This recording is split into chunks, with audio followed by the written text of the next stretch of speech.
There are people who tune into this that come and get business advice, but there's also a faith aspect. So when I think of you as a modern day Joseph. I think everybody need to have one person in the Bible that they see themselves as. The Joseph story has always been my story. I don't think we've fully even seen the impact of your work yet.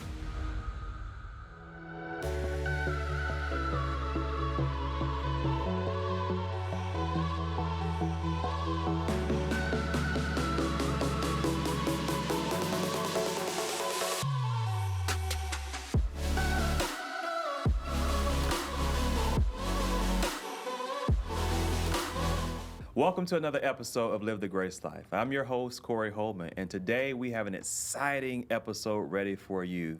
We have Farmer Fredo joining us from Flint River Fresh. He's been doing farming, small-scale farming, for close to 20 years, and he's been the executive director of Flint River Fresh for the last 9 years. And let me tell you something. If you've been in Southwest Georgia, you have seen the work. You've probably seen him on a billboard somewhere, and you've seen the impact that his organization is making all around, really, Georgia and beyond. And so let's welcome today Farmer Fredo. Thank you for having me in the building, I guess. Yes. How you doing today, sir? It's like I always like to tell people, it's another day, another opportunity to get dirty, another opportunity to serve, and, I'm just thankful for the platform just to kind of share the work, because a lot of times people don't really get to see me in this sort of light, and it kind of reminds me of just sitting like on my grandparents' porch, doing like a family reunion and just, talking about the business. Yeah. So Farmer Fredo has been inspiring, and he's inspired me and many others. Watching, I haven't seen your full journey, but I know in the last few years I've watched it, and it's just like, who is this guy? It's like, there are just certain people you just know they got the favor of God.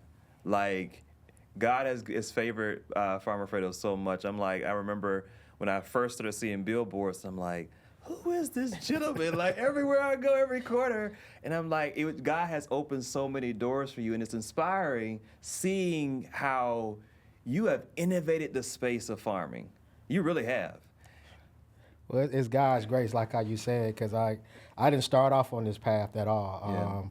When I went off to college, I went to Southern Methodist University in Dallas, Texas. I had aspirations of getting into marketing and sales. Whoa. At that point in time, I was working for Sony Music and BMG. And so I was doing marketing, sales for Jive Records, J Records, some of the most well-known record labels. This was at the apex of like the boy band era. So you had everything from Backstreet Boys and NSYNC.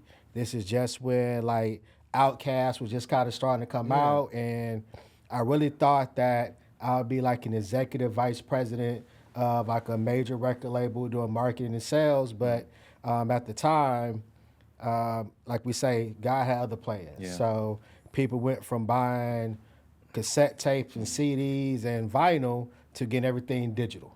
And so like when Napster kicked in, people started getting things more on demand, record stores started closing, and that was the division that I was in. And so I literally lost my job. I didn't necessarily know what a pension was or to take the money. I was like, I'll just stay around, maybe something better come around, and I lost everything. And so I had to do like some soul searching. Like I remember laying on my apartment's floor, just crying out to God about like, what can I do? And I always just remember the conversation I had with him is that if I ever get an opportunity to be in the spotlight or to put people in the spotlight, I want to make sure that Jesus is number one and God that you're everything.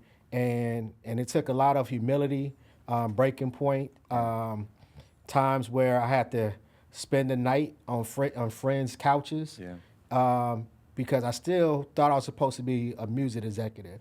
And I was blessed to be with a crew that introduced me to a gentleman by the name of Reverend James Orange and Reverend Joseph Lowry.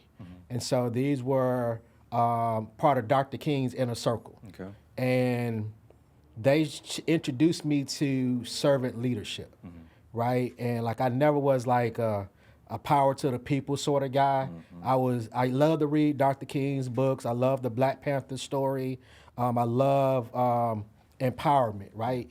But I never was like that. Just wasn't my thing, you know, because I was a person of humanity, person about all races, all backgrounds, all creeds, everything. Always was like how I moved. And Reverend Orange, he was just like a big bear of a man with a big berry voice. And he just showed me how we can walk the gospel and just be a shoulder for anybody like to lean on. Yeah. And so that experience just shaped me that I just want to just serve people. Like that's all I desired. And through service, like they would do this thing in Atlanta, like Hosea Feed the Hungry. They would do like senior events where they would feed senior citizens. And I was just naturally attracted to food, right? And my grandmother, God rest her soul, she had made like a soul food cookbook that had a picture of me like at 2 or 3 years old with a piece of potato salad on my cheek. And we're from Plains, Georgia, so Jimmy Carter country. Yeah. And as I started this journey, I was like, you know, I never planted anything before. I never grew a vegetable or anything before.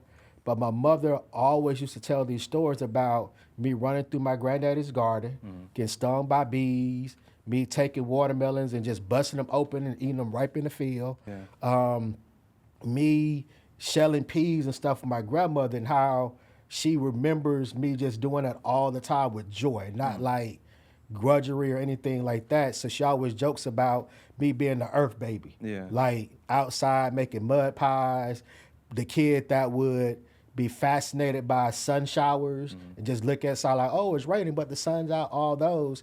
And I just walked in it, right? And I was just blessed to, in my transition, to come across an intentional Christian community called Koinonia Farms in Americas, right? And they were based upon like racial harmony, blacks and whites working together, supporting each other financially, making sure people had adequate housing, and it allowed for me to see the gospel as something tangible versus just a story that just sounded good, right?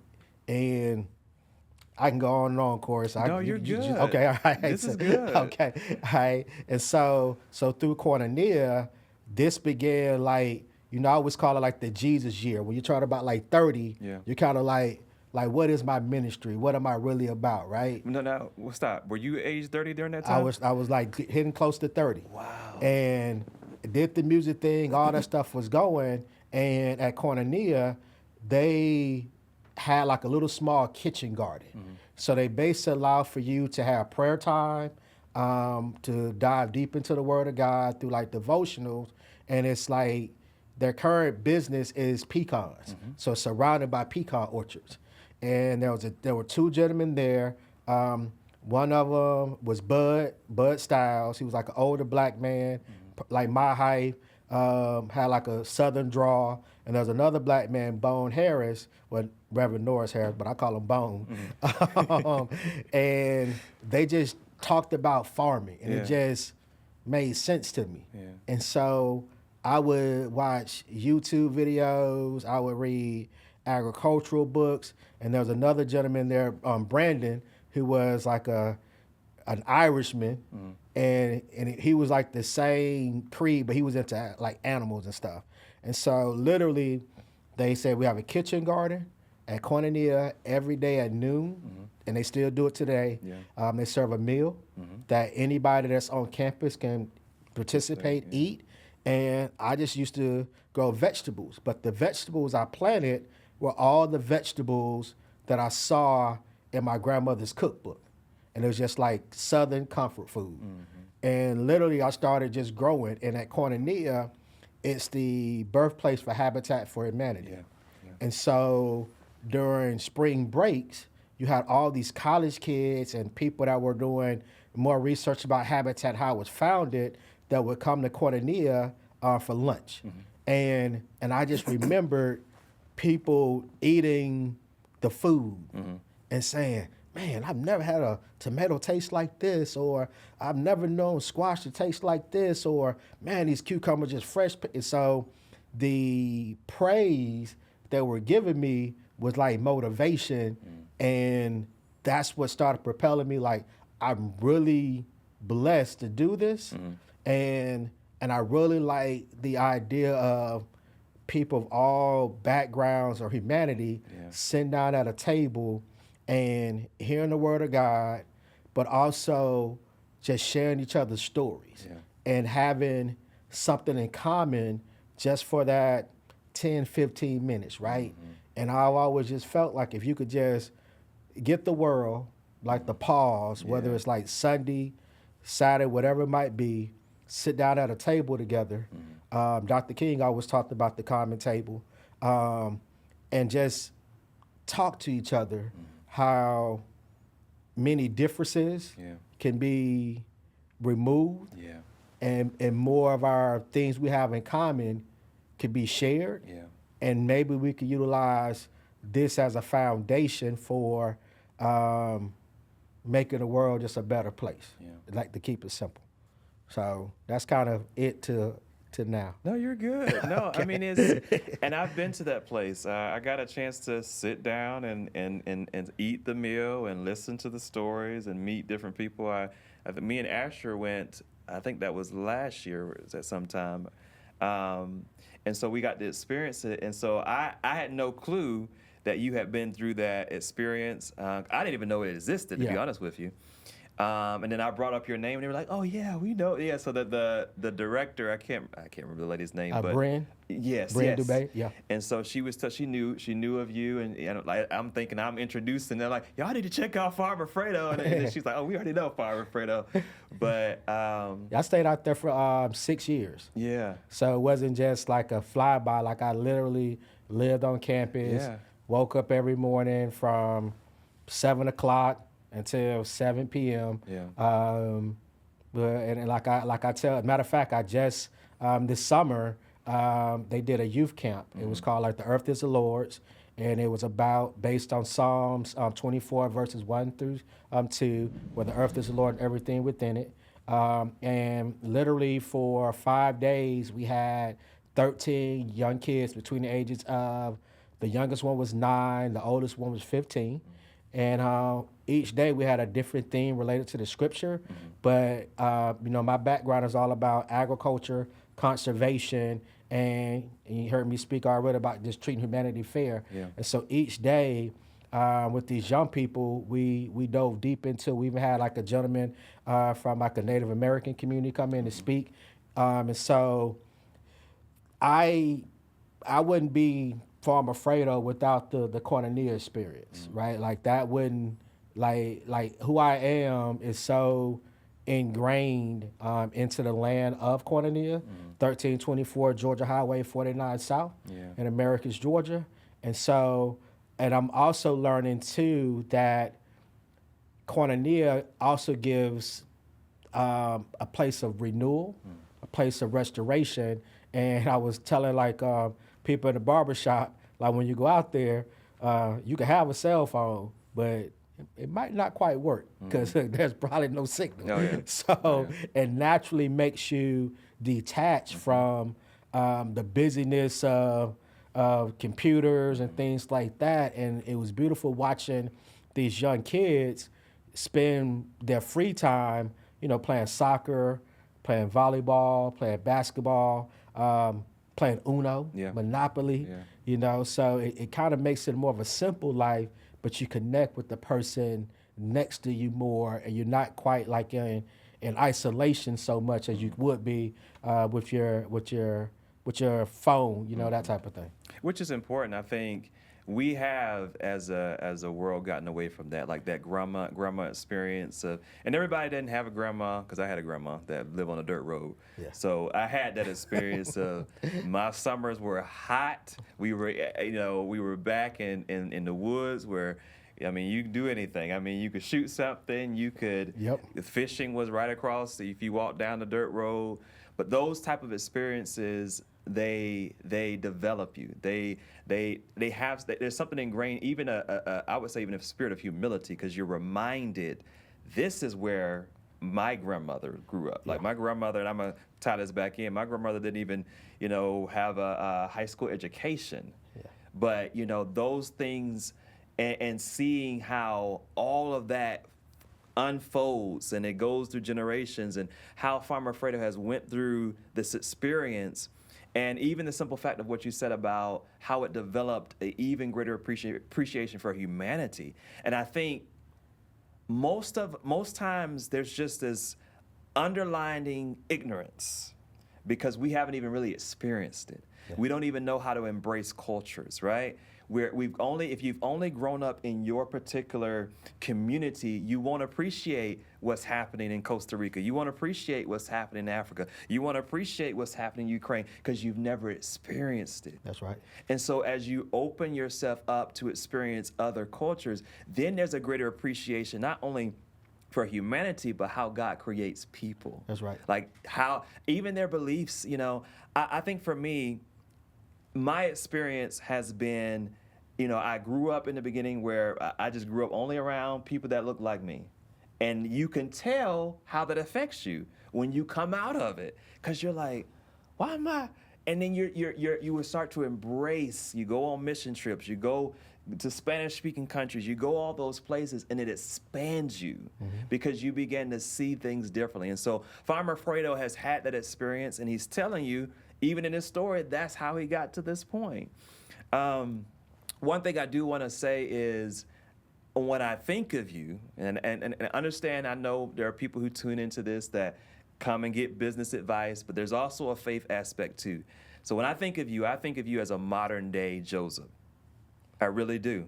And that's my dude in the Bible. Yes. I think everybody need to have one person in the Bible that they see themselves as, right? Yeah. Where you can, I always remember like sermons where they say like, take that name in the Bible and put yourself within it, right? Yeah. And so the Joseph story has always been like my story. Wow. And I always like the fact that he prepared the community for a famine, right? But the end of the story was that he took his family to Goshen, right? And so I've always looked at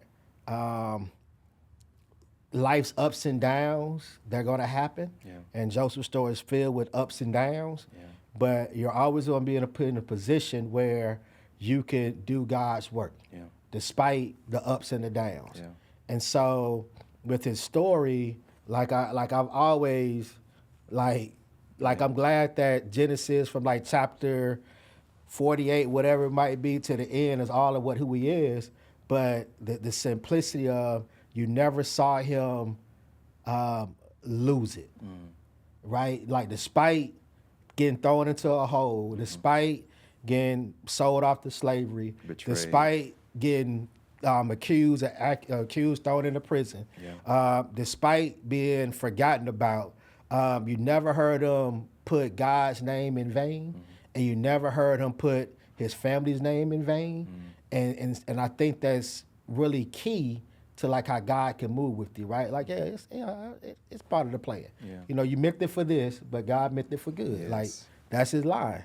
And so I'm always thankful for that, and I'm honored and humbled that you reference that particular individual within the good book. Because that's like anybody that knows me knows, like I'll probably do a whole Bible study series just so Joseph, and probably bring Joseph up at least twice a year. See, the thing is, and I think there's more prophetic than people realize. When I pray for you, that's what I see. And I think the thing is that one thing that we don't realize is there are food insecurities, are communities that don't have, we may think in America that every community has the food that they need, but that is not true. And so when I think about how Farmer Fredo is meeting a need every single day in Southwest Georgia, and that's not just, Farmer Fredo just woke up and is like, oh, this is it. No, that's God. That's God using him. And I see it so clearly as God using him to make sure even when there is a famine, I just know God's going to make sure that you have storehouses that meet the community's needs. And I know you've already been doing that in many years, but I think we're going to see in my prayer, and something that I kind of see in the future. I am prophetic, so I'm not going to go into it. But I will say this: I don't think we've fully even seen the impact of your work yet. We've seen it, but I don't think we've fully seen it. And I think there's going to come in the upcoming years, if not sooner, we're going to see why God put you here. And here's the thing about Joseph. Joseph, I'm sorry if I'm here. Let me stop apologizing. Now, this is where I'm at. Joseph went through betrayal. Joseph was accused. Joseph had all these things that people said of him, right? But the purposes of God still prevailed in Joseph. Right. And here's the thing: no matter what he was accused of, God still showed up, and God made sure that when the time came, when the set time came, he showed up, and God used him not only to help Egypt, but to help the world. That's right. And so those are when I think about Farmer Fredo, y'all, that's what I think about. And I know that there's so much more that's coming out of what you're doing. So I had to tell you that. I don't know if I've ever said that to you. You haven't. But it's been something that's been in my heart for probably months or years now. When I pray for you, that's what I see. I see a modern day Joseph that God is going to use, is using, and is going to use in a greater impact. That's make sure Southwest Georgia doesn't die in a famine.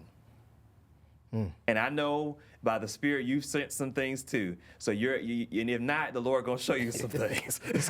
But there are things that I know by the Spirit, and so anything you want to say on that, or move on? Yeah. And so to that point of preparation. Yeah. So I remember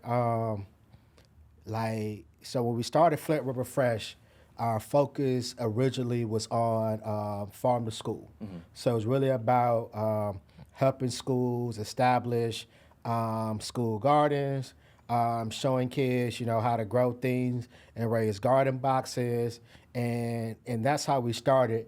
And so maybe like a year or two after we were founded, we had tornadoes come through Albany. Mm-hmm. And so when the tornadoes hit, because of the relationships that Flint River Fresh, we're also part of the Flint River Soil Water Conservation District. Mm-hmm. And so the Conservation District works with farmers to make sure that they are doing sustainable agricultural practices, conservation practices, but in a nutshell, making sure that Mother Earth is here for the generations and generations to come. Mm-hmm. And so when these tornadoes came through, you had people that were looking for food, looking for resources.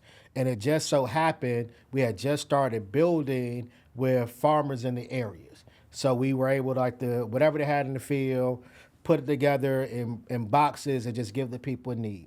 Then a couple months later, another tornado happened. Mm-hmm. And then a couple months later, a hurricane happens. Mm-hmm. Then a couple months later, we have COVID. Yeah.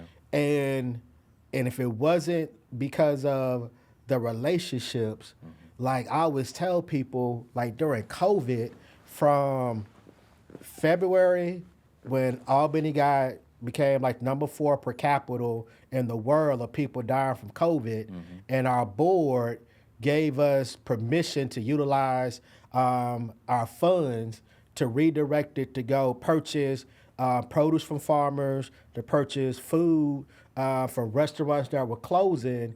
Like we literally saw from February to like April, every week we were distributing like 125 like meals and boxes of produce. In addition to that, we were able to work with farmers and make produce boxes. We had volunteers that would meet us at the Fifth Avenue Community Garden.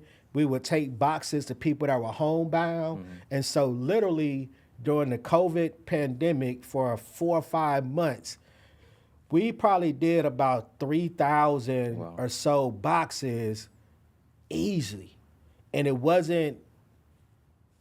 just, we know the people, we got a connection. And I literally remember just using old school Google Gmail, making like a Google form, telling people to meet me at the garden, and me literally using like Google Maps to develop our own UPS drop-off system and say, okay, you got Palmyra, okay, you have this neighborhood, you have this neighborhood, and then watching people in the community support. But then we had people that would drive in from Americas, that would drive in from Dawson, and so it kind of showed that the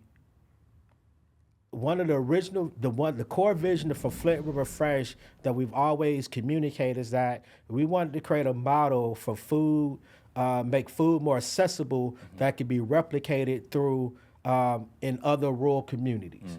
And we saw a glimpse of it during COVID, and now we're really like seeing like a glimpse of it, because now we get asked to come to, Charlotte, North Carolina, to come to Jackson, Mississippi, to come up to Birmingham, Alabama, and just share how we do our youth agriculture and entrepreneurship work.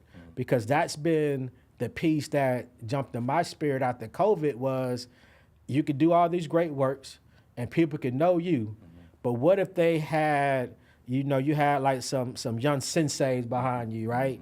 That picked it up, have the same passion for serving people, have the same passion for agriculture, not even passion for agriculture, maybe they just like to be outdoors. And they're able to see through your relationship, your impact, that they can serve the seniors in their neighborhood, or they can learn to run their own farm stand. And my new thing I've been about lately, part of why we were doing like the trainings and stuff here at Innovate Hub, was about teaching people to look at their farm more than just like a place just growing vegetables, right? Because as you kind of hear at the Cornelia story, like a farm that's based in community is a natural place for people to get away from the hustle and bustle of their work life. It also becomes like a destination for parents that are trying to raise their kids to kind of know where their food comes from, but just give them like a break. And so we really are trying to show farmers how you can take 2 or 3 acres of land, make it where you're growing what's in season, invite people in the community to come out, pick for themselves, allow for their kids to pick. You want to see joy? Take a 2-year-old baby, let them hop out that stroller, go to a patch where there's nothing but carrots planted, and have them wiggle in the dirt and pull a carrot up. Man, you would think they don't went to like Disney World. They face light up because it's a carrot. So the only thing they see is the green top, right?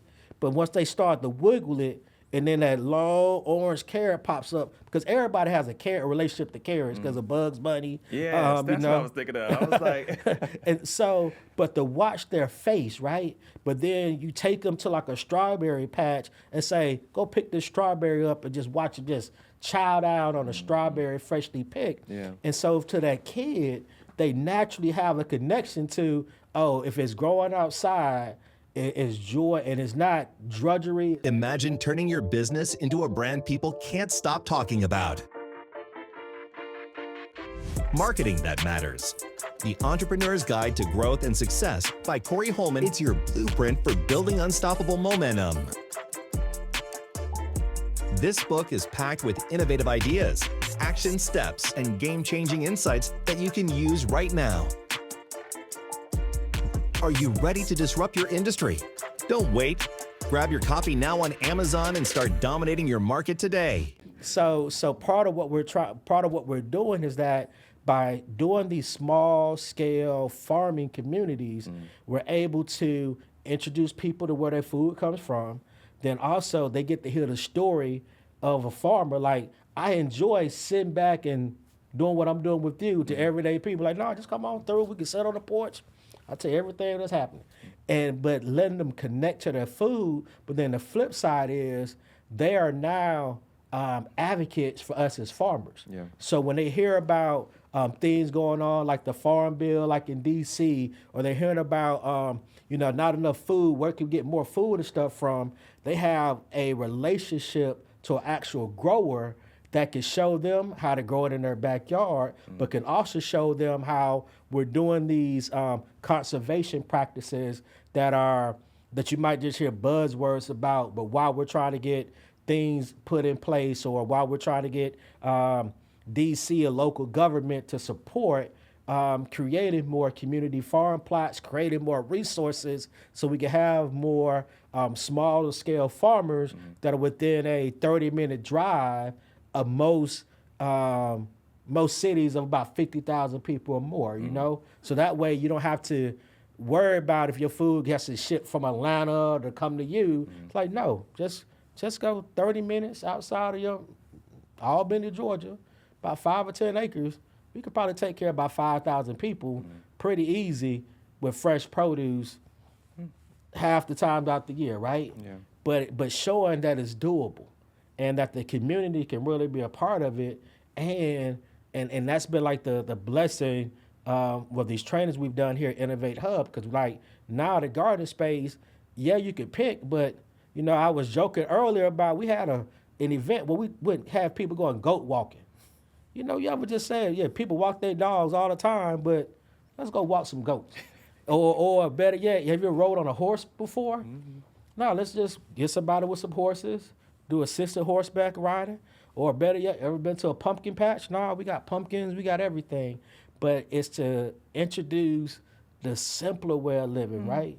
But it's so natural, like, and like I told people, part of the thing about that camp that I did with the young people is that, like, our first real assignment from the Creator was to be caretakers of the earth, right? And so if you never watered a plant before, you're not like, what does a caretaker look like? Well, a caretaker looks simply like a farmer, get up early, pulling some weeds out, tending to it, harvest it, and like the harvest is automatically designed to be shared. Yeah. Like it's never designed to be like, oh, well, I'm just gonna keep all this into my storehouse.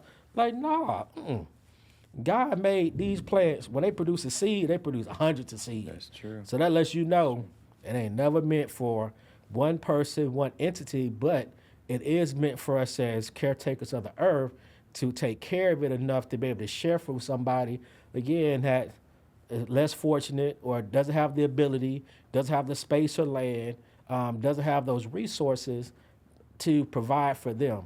And the blessing, like I said, through the tornado, the hurricane, and COVID was how many businesses and individuals within our community were the financial backers of the work.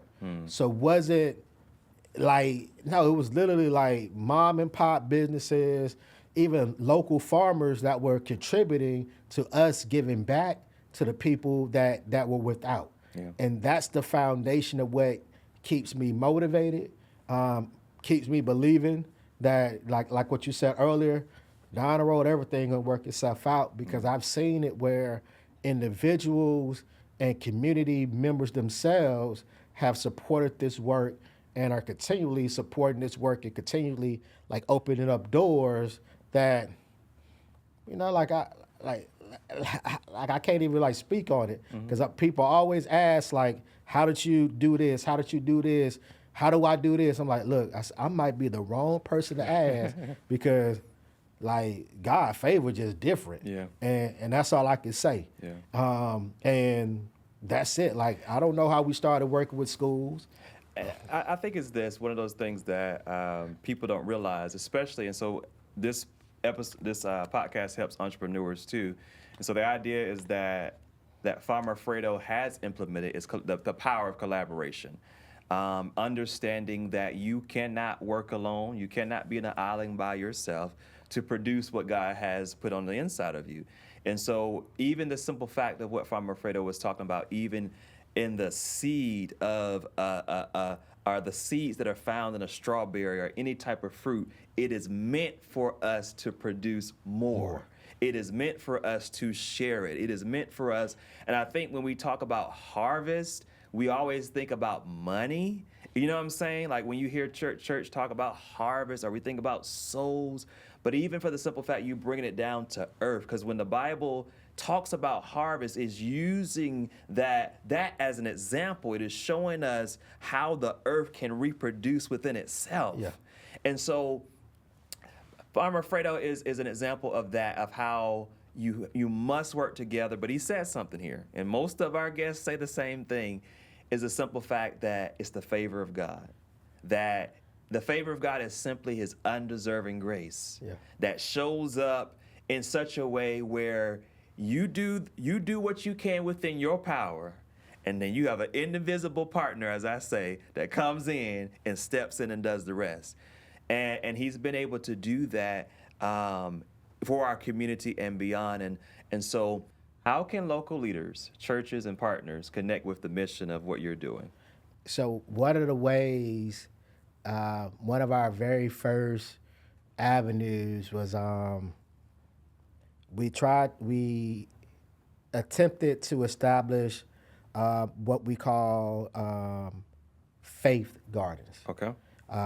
So faith is an acronym that stands for food available in the home. And so one of the ways that we try to connect with like churches, civic groups, is that we offer, now we're moving to more of an online platform, but where we train people how to start community gardens. We train people how to grow food in their backyards. We're even moving towards a way of training people how to set up like the pop-up farm stands or the food boxes that we do. And so one way of connecting is like something as simple as calling us up or going to our website. Okay. Sending an email to us at info@flintriverfresh.org. Okay. And then what we're looking at is like maybe we can set up like a 15-minute, like a 30-minute conversation to kind of see where you're at and to see how we can partner.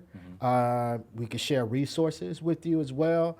And then we also just invite groups to come to like Albany and just see what we do like on the ground, you know? So maybe taking, I can always remember like these groups at Columbus, like driving down just to see our Fifth Avenue garden site, or taking people over to 4C and see like the hydroponic greenhouse, and being able to talk about the youth and like enterprise aspect of it.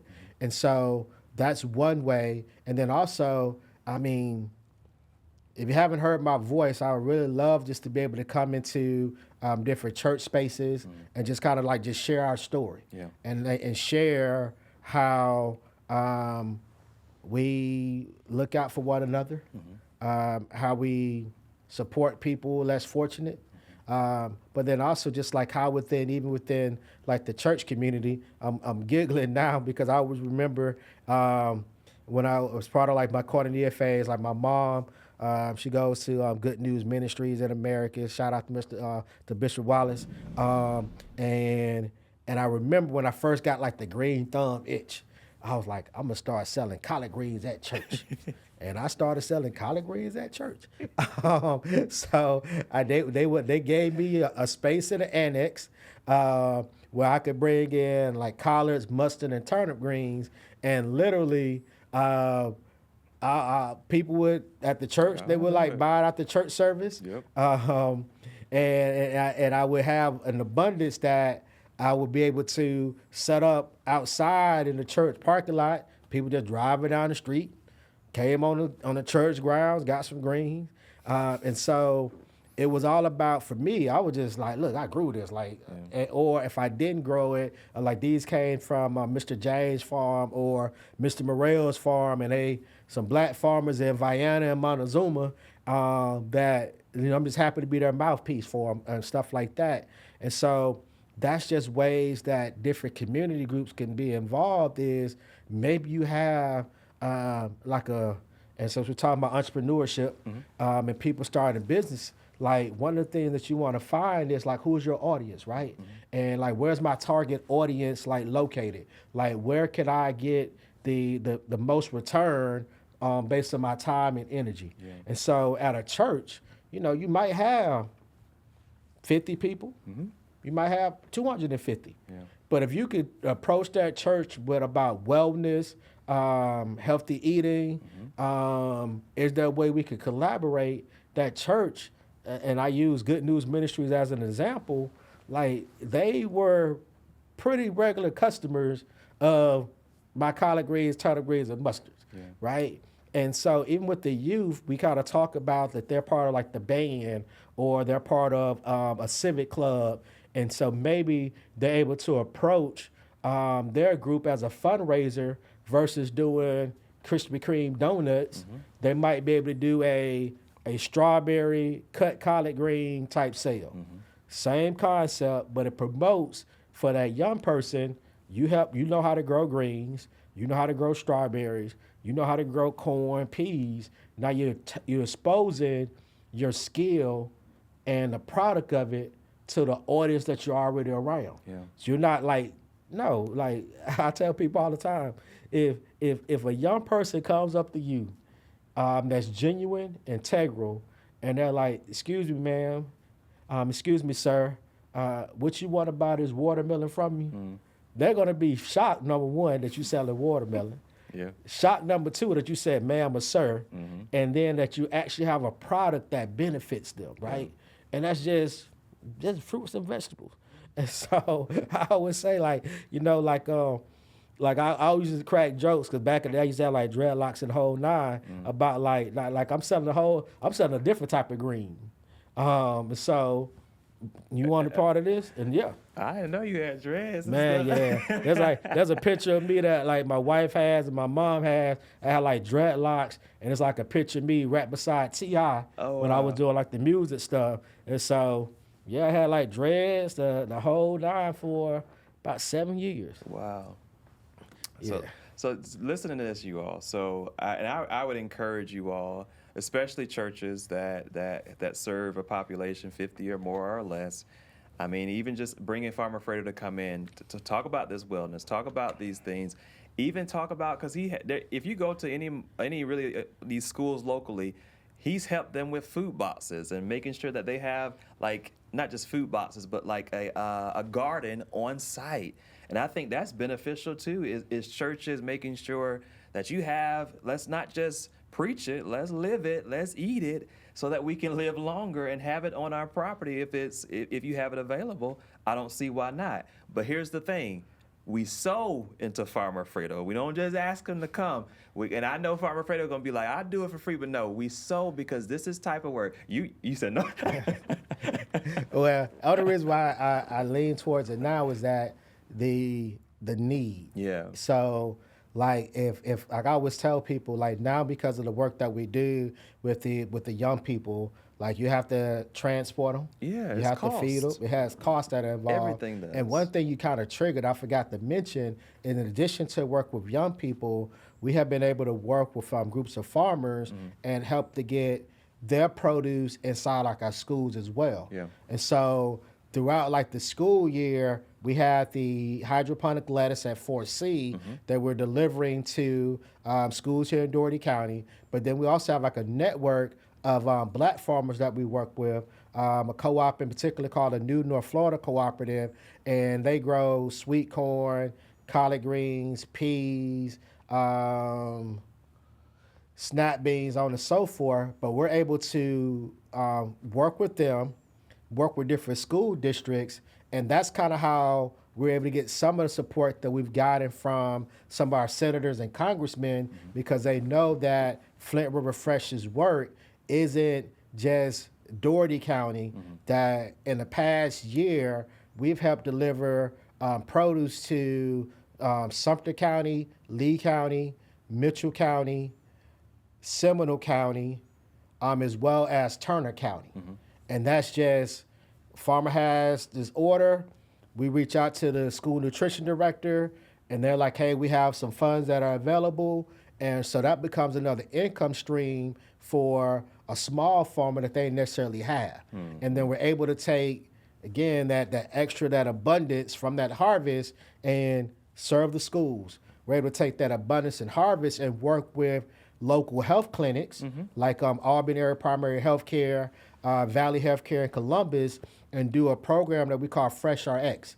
And that's literally a 6 to 8 week health, wellness, nutrition education, gardening class that's done in partnership with the Department of Public Health, Wholesome Wave Georgia, and other groups.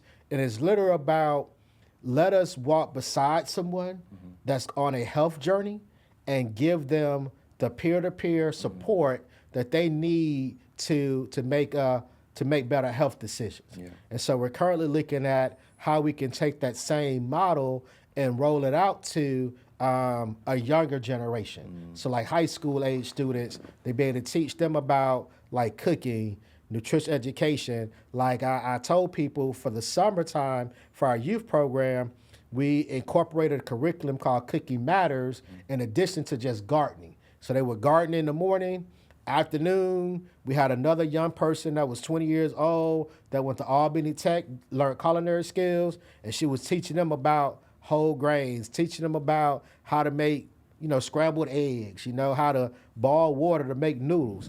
But we realized that unless somebody taught you at home, and a lot of times with most of our young kids that are growing up in environments where their parents are working 2 jobs, they're home by themselves, they haven't learned just the basic like cooking skills. Yeah, that's true. And so we were able to teach them that. And in addition to that, we have also reached out to different like fitness centers to just learn basic, I call it like ROTC stuff, but push-ups, sit-ups, all that. Because again, PE, after a certain age, isn't your thing unless you're in the sports. But we all know movement is good for everybody. Yeah. And so we have incorporated that type of stuff as well. And so you kind of like triggered it when you kind of mentioned like, oh, I guess you're right. When you look at social media, I do have a lot going on. Which is amazing. And that just shows the impact of you all's work. And that's why we wanted to make sure that you did get on this episode and this podcast, because you are an example that shows, because sometimes we don't think of farmers as being entrepreneurs, but they are the same, and they work extremely hard, and so those are things that we want to highlight on this podcast. The simple fact that he is a man of faith. He told me, he said, one of the reasons I want to work with you because I know you love your wife, and that just speaks to a character of Farmer Fredo, because you want to make sure you're working with people who, if you love your wife, you'll make sure all these other things that I give you, as he said, will be taken care of. And so we're honored to have you here today. Is there any last words that you want to share before we wrap this up? Well, I think you kind of said it as well. I love you, baby. Like if I'm on this camera, let her know I love you. I love my boys. I love my aunties, love my uncles. I love all my family. If I got the opportunity. So, like I tell people, I wouldn't be able to do what I do without them. And again, I just hope that you guys hear the conversation. Yeah. And please reach out. Like I said, I'm definitely open. We're opening ourselves up to doing, like 15-minute, 30-minute sort of just conversation with people that are interested in how we do what we do. And again, I'm just here because of the grace of God. Yeah. And again, I just thank you, Corey, and all the work and stuff that you guys do for the space you guys have created as well. Because again, we've utilized this space for trainings, for workshops. Your team is dynamic. Like I enjoy coming in, doing my little reels and stuff and cracking jokes and stuff like that as well. So I just wish, I pray for growth. I pray for overflow, and I just pray for not enough room, and I think this is, again, I just want to just come out and just show God is real. God's goodness, favor is real. And if you just trust him, seek ye first. Yes. The kingdom. And all these things, and I just got one last testimony. Go ahead. So when I started this process of like Flint River Fresh, my wife can attest to it. Like when I was a farmer going off to farmers markets, and I would make $75 a month. selling produce. And I remember talking to God. I said, look here, Lord. I got a wife. I got a son. I'm doing this to promote you. Yeah. And there's no way my relationship will last off of $75 a month. Just being honest with you. Yeah. So we got to open up some new avenues. We got to do something. And lo and behold, maybe a couple months, like I remember like praying this like in June, and my son Steven was starting like his going into third grade. And at the time, the nutrition director, Blaine Allen, he kind of approached me. We have these school gardens here in Dougherty County, and we don't necessarily really know what to do with it. Can you help us? And I was like, yep, I can help. $75 a month now. Like, yeah, like, are you talking about doing stuff for free? I'm like, oh, Lord, you know, it's my son's school, so I got to do it. But that opened up other doors and relationships, and it literally was just, was it driven by, like, I just want to be able to take care of my wife, take care of my son, have a decent living, be able like to travel. And so, and that's why I'm always like, don't get so caught up on the bag or try to get the money first. Think about how you can serve and just make an impact, and the rest will just come. Yes. Because again, we're going into like our 9th year as a nonprofit. Most people will tell you it's hard for a nonprofit to be around, and we're still relevant. Yeah. We're still growing, and it's still based in that simple conversation I had earlier. Like, I just want to serve, help people that don't have resources, and allow for us to be an avenue, a funnel to help out others. Yeah. And that's been our hat that we can hang our heads on. And that's been, again, why other organizations, local government has been willing to partner with us, because, again, they know that we're not here for the glam or the shine. Yeah. At the end of the day, and my wife can tell you this too, I would prefer that I wasn't on a billboard. Yeah. I would prefer that I didn't do that television interview. I prefer that I wasn't on that magazine. Because at the end of the day, I want somebody just to know that I was sitting at home and my stomach started growling and there was a knock at the door. And when I opened up the door, it was just some food there waiting for me. That's all it's ever been.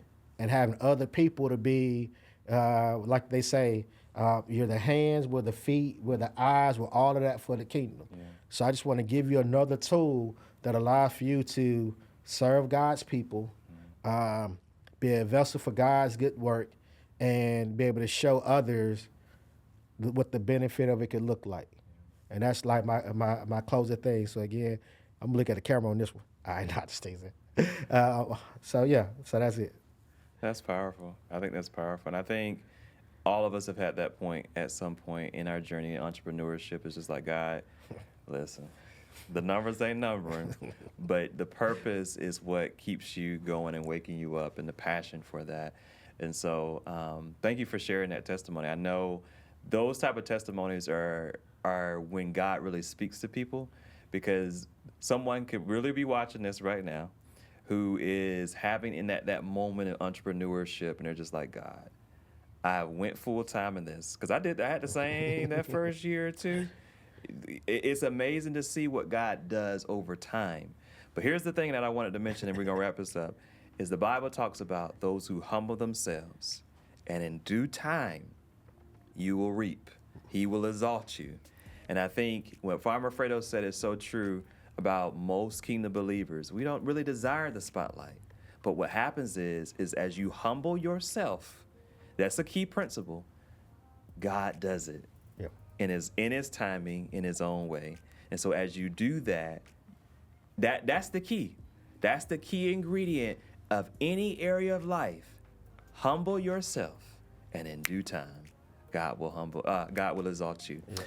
Thank you so much for tuning in to this episode with Farmer Fredo. We're honored that you joined us here today. Listen, stay tuned. Make sure you like, share, and subscribe to this channel. And make sure you check out Farmer Fredo at flintriverfresh.com. .org. FlintRiverFresh.org, and make sure you give towards this mission. We thank you so much. We'll see you next time.